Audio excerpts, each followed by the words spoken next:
Methods में हमारे पास जो है वो अब लास्ट मेथड बचा है, सही है, वो है कंडक्टोमेट्री। फिर इसके बाद आखिरी टॉपिक जो होगा वो हमारा डिफरेंसेस का होगा और फिर ये चैप्टर हमारा मुकम्मल हो जाएगा। ठीक है, अच्छा भाई, कंडक्टोमेट्री मेथड, सही, it can be defined as a technique of analysing, सही, which is based on the measurement of electrical conductance. सही, यानी कि इसके अंदर हम किसी भी सब्सटेंस को जो एनालाइज करते हैं वो किसकी बेसिस पे करते हैं कि वो सॉल्यूशन कितना अच्छा इलेक्ट्रिकल कंडक्टेंस रखता है, यानी कि वो कितना अच्छा अपने अंदर से करंट को पास आउट करा सकता है। सही है, क्योंकि भाई हर सॉल्यूशन जो है वो बहुत अच्छा करंट तो पास नहीं कराता होगा ना। सही है, तो कुछ सॉल्यूशन ऐसे होंगे जो कि बहुत अच्छा करंट पास आउट कराते हैं, कुछ थोड़ा रुक रुक के करंट पास आउट कराते हैं, कुछ बिल्कुल भी नहीं कराते। तो on the basis of their electrical conductance से वी एनालाइज आवर क्या नाम है सैंपल। ठीक है, तो जो भी सैंपल होगा उसको हम उसकी इलेक्ट्रिकल कंडक्टेंस यानी कि उसमें से करंट को पास आउट करा के, सही, अगर हम जो है वो उसमें ये चेक करें कि इसकी इलेक्ट्रिकल कंडक्टेंस जो है वो कैसी है, सही, और उससे फिर ये अंदाज़ा लगाएं कि भाई इसमें जो भी हमारे पास क्या नाम है कोई भी सब्सटेंस है उसकी कितनी क्वांटिटी है या फिर उसकी क्या क्वालिटी है। सही, तो वो हमारे पास जो मेथड है ये क्या कहलाएगा, ये कंडक्टोमेट्री मेथड कहलाता है। सही है, सो इसके अंदर हम सैंपल को एनालाइज करते हैं, सही है, on the basis of its property of electrical conductance, electrical conductance की प्रॉपर्टी के जरिए। सही, it is done by conductivity meter. सही, अब इसके अंदर जो वो हम यूज करते हैं, सही है, वो हमारे पास कहलाती है कंडक्टिविटी मीटर। ठीक है, अच्छा, अब ये हमारे पास एक वो आ गई, ठीक है, डायग्राम जो कि आपके बुक के अंदर ही मौजूद है। सही है, तो ये एक प्रॉपर हमारे पास एक इलेक्ट्रिकल इक्विपमेंट है, सही है, जिसमें आपको नजर आ रहा होगा कि यहाँ पे हमारे पास एक मीटर टाइप जो है वो अपैरेटस लगा हुआ है। सही है, और इसमें से कुछ वायर्स जो हैं वो यहाँ पे से इस सॉल्यूशन में से करंट को पास आउट करवा रहे हैं। ठीक है, और इसमें से करंट को पास आउट करवा के, सही, हम यहाँ पे कर क्या रहेंगे भाई, ये चेक कर रहे हैं भाई इसके अंदर से कितना अच्छा करंट कंडक्ट हो सकता है। अगर तो हर सॉल्यूशन की कंडक्टेंस डिफरेंट होती है। सही, तो जो भी रिजल्ट हमें मिलेंगे, सही, उसके हिसाब से हम यहाँ पे चेक करेंगे कि भाई इसके अंदर कौन सा सॉल्यूट जो है वो मौजूद हो सकता है। ठीक है, तो अब एप्लीकेशन, सही है, कि हम इससे जो है वो क्या क्या क्या नाम है चीज़ें हैं, सही है, वो मालूम कर सकते हैं। सही है, अब इसमें कुछ चीज़ें ऐसी हैं जो कि आपने पहले से पढ़ रखी हैं तो आपको ये मालूम होगा। सही है, लेकिन इसमें कुछ इन्होंने जो एप्लीकेशन में कुछ ऐसी चीज़ें भी शामिल की हैं जो कि जिसका आपको अभी तक इल्म नहीं है, ना ही वो आपकी अभी कोर्स में शामिल है। सही है, तो जैसे कि यहाँ पे फर्स्ट पॉइंट पे इन्होंने लिखा भाई degree of dissociation constant can be determined. अब डिसोसिएशन कांस्टेंट जो भी चीज़ें हैं वो सारी आप जो है अपने फर्स्ट ईयर के अंदर अगर आप केमिस्ट्री पढ़ोगे, सही है, तो उसके अंदर आप जाके सीखोगे डिसोसिएशन कांस्टेंट क्या होता है।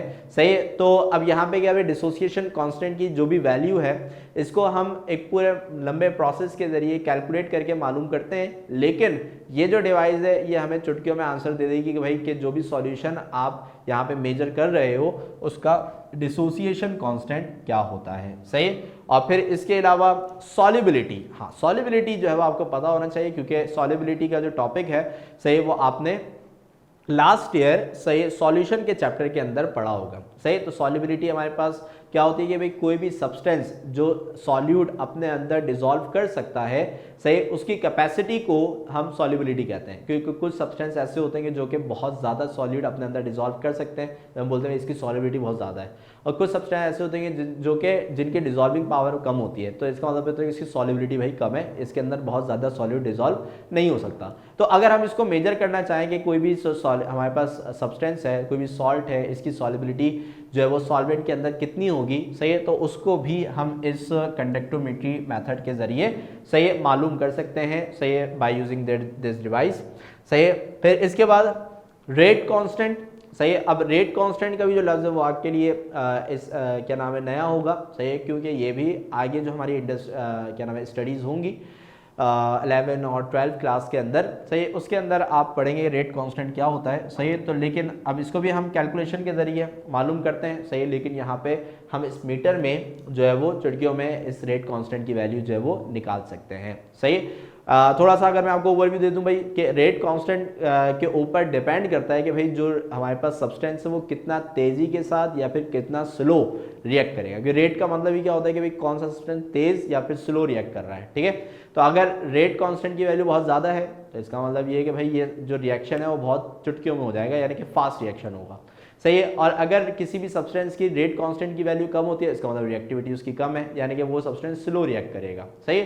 तो रेट कांस्टेंट की वैल्यू भी हम इसको कैलकुलेशन के जरिए मालूम करते हैं, सही है, लेकिन यहाँ पे इस डिवाइस के जरिए हम जो है वो इसको क्या नाम है फौरन से जो है वो कैलकुलेट कर सकते हैं, सही है।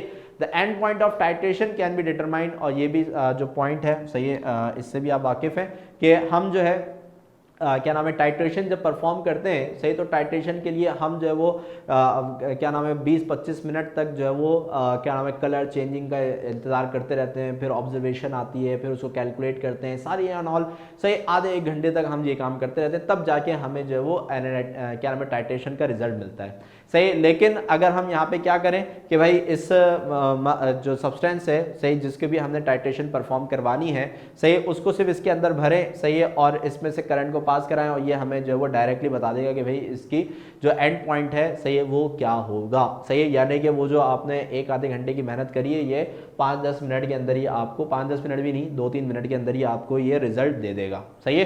तो यहाँ पे ये काम भी इसमें से किया जाएगा, ठीक है भाई।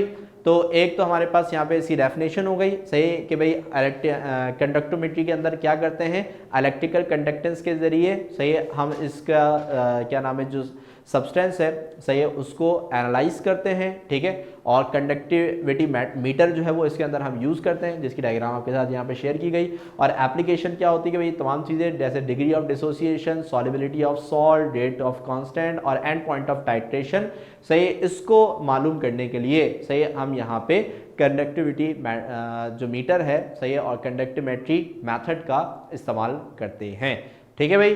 तो इसके अंदर इसको जरा एक दफ़ा रीड आउट कर लें, सही है, और कोई भी क्वेश्चन हो पूछ लें, सही है, और फिर हम जो है वो अपने लास्ट डिफरेंसेस की तरफ जाएंगे और फिर ये क्लास को हम वाइंड अप करेंगे जल्दी से।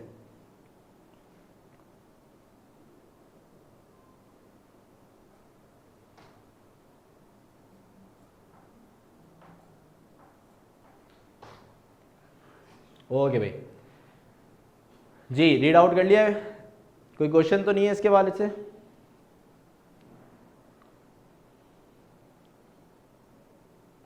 ठीक है, ओके, चलें तो फिर अब जो है वो अपने लास्ट टॉपिक